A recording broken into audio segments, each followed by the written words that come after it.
په تل ابیب کې د اسرائیل دفاع وزارت مخې ته په سونو مزارچیانو ډیره اچولې ده چې د اسرائیل حکومت په دې مجبوره کړي چې د حماس سره د یرغمل تنانو راخوشي کولو لپاره لوزنامه وکړي.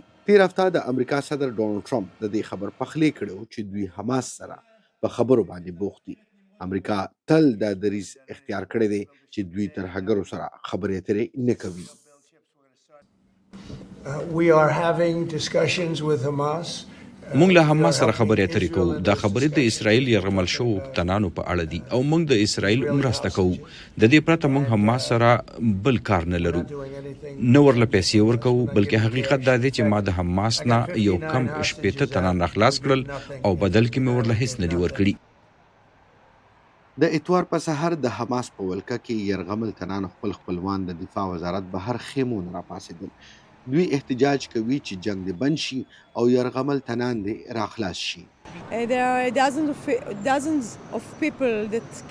ډیر خلک موږ سره دلته راغلي دي چې حکومت ته وایي چې بیا غزا ته مه ځئ، دا جنګ ودروي او یرغمل تنان کور ته راولئ.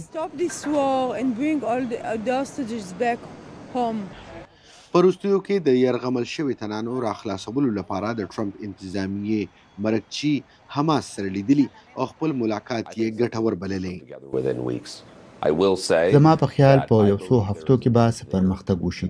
زما امید دی چې د حماس د غوښتنو او تر اوسه د دوی لخوا د منل شوو خبرو او دغه رنګ د اسرائیل د غوښتنو او غاړه ایښودنو اندازه کیږي چې خبره روغې روانه ده.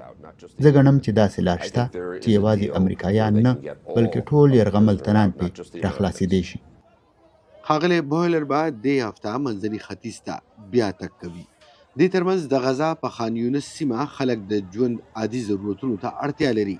اسرائیل په غزا د حماس د ولکې نه خپل یو کم 80 وګړو راخلاصولو لپاره سیمې ته خوراک، دارو درمل او سون یا تیل مالګې په راتګ بندیز لګولی. تیر هفته اسرائیل ویلي چې غزا ته د بجلی ترسیل به هم ودروي چې حماس باندې فشار زیات کړي. د غزا خلک وایي د خوراک لپاره په ګنټو ولاړ وي ځکه چې د پخولو لپاره نه لرګي لري او نه بجلی شته. نن د ګل یا دوشنبې په ورځ به د اسرائیل استازي په قطر کې د مصر او د قطر وفد سره ملاقات کوي. د آراش عرب اسدي لپاره محمد عالمگیر، وی او ای دیوا، واشنگټن.